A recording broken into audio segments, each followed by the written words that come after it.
Salut tout le monde, ici Rémi. La plupart du temps, je parle d'investir en immobilier et c'est un très bon moyen pour pouvoir s'enrichir.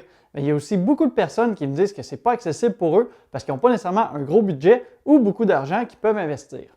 Eh bien, aujourd'hui, je ramène ça au minimum pour eux avec 3 méthodes simples qui permettent d'investir seulement 100 $.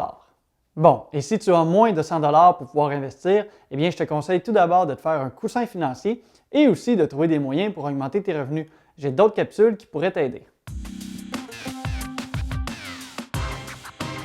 Avant toute chose, je rappelle que je ne suis pas un conseiller financier ni un professionnel relié au monde de la finance. Je ne suis qu'un simple investisseur qui partage son expérience personnelle sur YouTube pour pouvoir vous inspirer et montrer les possibilités.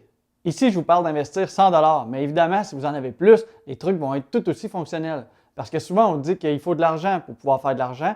Donc imaginez si on est capable d'en faire avec 100 $, ce qu'on peut faire avec beaucoup plus.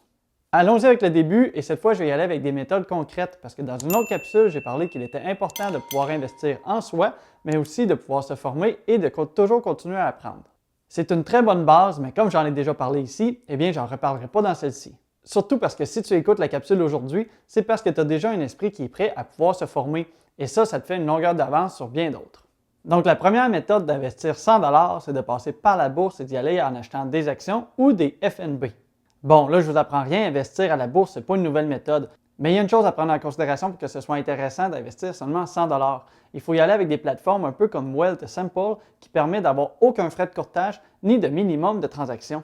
C'est vraiment un gros avantage pour ces plateformes-là d'avoir aucun frais de transaction, surtout quand on investit des petits montants. Quand j'ai débuté en bourse l'été dernier, j'ai ouvert un compte Disnat chez Desjardins. Ça a été super efficace, j'ai investi des gros montants et j'en ai profité. Mais une chance que j'ai investi des gros montants parce qu'il y a quand même des frais de transaction de 6,95 $ à chaque fois. Donc, disons qu'on a notre montant de 100 $ à investir, eh bien, ça va vous coûter 6,95 $ pour acheter des actions et ça va aussi vous coûter 6,95 $ pour pouvoir les vendre. On se retrouve à avoir des frais de 13,90 $ pour avoir fait des manipulations avec un montant de 100 $. Ça veut dire que les actions que vous avez achetées vont devoir avoir un rendement au minimum 14 % pour pouvoir commencer à avoir un rendement positif sur votre 100 $ initial. C'est vraiment énorme. C'est entre autres pour ça que pour des si petits montants, vous allez devoir passer par ces nouvelles plateformes qui n'ont aucun frais de transaction. D'ailleurs, si tu veux débuter sur Wealthsimple, j'ai un lien en description qui te permet de gagner 10 $ quand tu vas déposer ton premier 100 $. Ça veut dire que c'est un rendement de 10 % dès l'ouverture de ton compte. Si tu veux débuter à la bourse, il n'y a pas de meilleur moyen.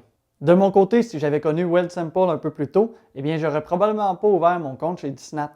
Parce que même si en pourcentage, le 6,95, eh bien, il fait que ce n'est pas si élevé, eh bien, j'ai quand même eu dans la dernière année des frais d'un peu plus de 100 $ pour pouvoir faire les transactions sur mon portefeuille. C'est pour ça que je vous dis ici que c'est important de passer par les nouvelles plateformes, profiter de mes erreurs pour pouvoir gagner plus pour vous. Malheureusement, au Canada, ce n'est pas encore vraiment possible de fractionner des actions à l'achat. Il y a une seule plateforme qui le permet, Interactive Broker, mais ce n'est pas la plateforme la plus simple pour les débutants et elle n'est pas sans frais. Je vais quand même expliquer rapidement le fractionnement d'actions pour ceux qui voudraient débuter avec cette plateforme-là parce que ça reste un excellent moyen pour pouvoir diminuer ses montants initiaux. Normalement, disons que tu voudrais acheter une action de Tesla, eh bien en ce moment, il faudrait que tu aies autour de 759 $ pour pouvoir en acheter une. C'est là qu'on se rend vite compte qu'avec seulement 100 $, il y a plusieurs actions qui vont devenir inaccessibles. Mais avec le fractionnement d'actions, ça te permet d'investir le montant que tu veux et d'acheter seulement une partie de l'action selon le montant investi. Disons maintenant que tu mets ton 100 $ sur Tesla, eh bien tu vas te retrouver avec 13 % d'une seule action. Oui, c'est quand même très peu, mais en même temps, ça va te permettre de profiter du même pourcentage de gain ou de perte de l'action, tout ça en ayant investi beaucoup moins. La deuxième méthode pour investir 100 $, c'est de passer par l'immobilier. Oui, vous avez bien compris, l'immobilier, même à 100 $. C'est vrai qu'au début, j'ai dit que je ne parlerais pas d'investir dans l'immobilier, mais en fait, j'aurais plutôt dû dire que je ne parlerais pas d'acheter un immeuble. Parce que c'est possible d'investir dans l'immobilier sans devoir acheter d'immeubles ou même gérer des locataires. En fait, on va devoir repasser par la bourse en achetant des actions de compagnies immobilières. Ces compagnies se trouvent à acheter, à construire et à gérer des immeubles à revenus et ils vont prendre chacun des revenus locatifs, enlever les dépenses évidemment et redistribuer les profits sous forme de dividendes. Il y en a plusieurs au Canada ou aux États-Unis et les dividendes sont souvent élevés, comme par exemple avec RioCan Real Estate Investment Trust qui a un dividende de 4,98 %, qui est un très bon dividende, ou bien Brookfield Property Partner qui a un dividende de 7,75 %.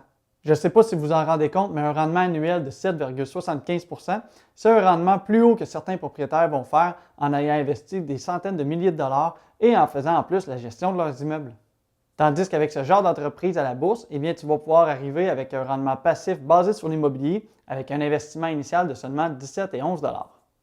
La troisième méthode consiste à créer une entreprise. La plupart des gens pensent que ça prend beaucoup d'argent pour pouvoir débuter en entreprise, mais ce n'est pas toujours vrai. Il y a vraiment tout plein de possibilités d'entreprises ou même être travailleur autonome qui vont demander très peu d'investissement initial, mais qui vont par contre demander du temps. Donc au lieu d'investir beaucoup d'argent, vous allez souvent devoir investir beaucoup de temps. Parce que oui, on ne peut quand même pas tout avoir sans argent, encore moins sans effort. Un bonus ici, avec seulement 100 $, on ne parle pas nécessairement de vouloir à tout prix investir votre 100 $, mais plutôt au moins de le faire fructifier en attendant de le faire investir. Au lieu de laisser son argent dans un compte classique chez Desjardins ou chez la Banque nationale, qui offre souvent des rendements de 0,1 %, vous devriez ouvrir un compte dans des institutions financières qui offrent des hauts rendements sur les comptes chèques. Voici un aperçu des taux d'intérêt disponibles chez certaines institutions. En plus, la plupart de ces outils permettent de faire des comptes chèques sans avoir des frais mensuels, c'est-à-dire que vous n'aurez pas 3,95 $ par mois qui vont se prendre à tous les mois dans votre compte seulement pour les frais de base. Ça paraît peu 3,95 $ par mois, mais si tu as seulement 100 $ dans ton compte, ça représente presque 4 % qui sort de ton compte à chaque mois. Au bout d'une année, c'est un peu plus de 47 % de ton montant initial qui va avoir été pris seulement pour des frais mensuels. C'est vraiment énorme.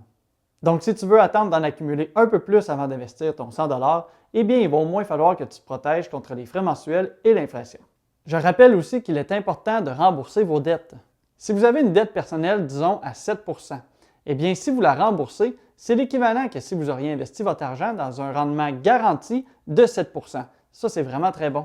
Si vous avez de l'argent à rembourser sur votre carte de crédit, eh bien, je vous garantis que rembourser ce montant-là, qui est souvent à 20 %, est plus rentable que vous pourriez l'avoir en investissant. Parce que vous ne trouverez jamais des rendements qui sont garantis à 20 % dans tout autre type d'investissement. Ceux qui pensent qu'un montant de 100 $ est encore trop petit pour commencer à l'investir, eh bien, je vous dis ceci. Vous êtes mieux de commencer à investir 100 $ maintenant, ce qui va vous permettre d'apprendre et aussi de prendre confiance plutôt que d'attendre et de réussir à investir un montant de 10 000 $, mais vous pourriez faire une erreur et tout perdre. Parce que dans tout investissement, que ce soit 100 $ ou 10 000, il va y avoir des risques. Et si tu perds seulement 100 $, eh bien, je te garantis que ça va faire moins mal au cœur. Investir 100 $, c'est un début, mais évidemment, avec 100 $, vous ne ferez pas fortune demain matin. Mais c'est important de débuter quelque part, ça c'est sûr. Et après avoir mis le pied dans l'engrenage de l'investissement, eh bien, abonne-toi à la chaîne pour pouvoir apprendre comment améliorer tes finances et apprendre comment investir en immobilier. Comme toujours, si tu as apprécié le contenu, tu peux aussi aimer la vidéo pour m'aider avec l'algorithme de YouTube. Bon investissement, bon succès, à la prochaine! On se retrouve avec des frais de 13,90 pour avoir transgisé.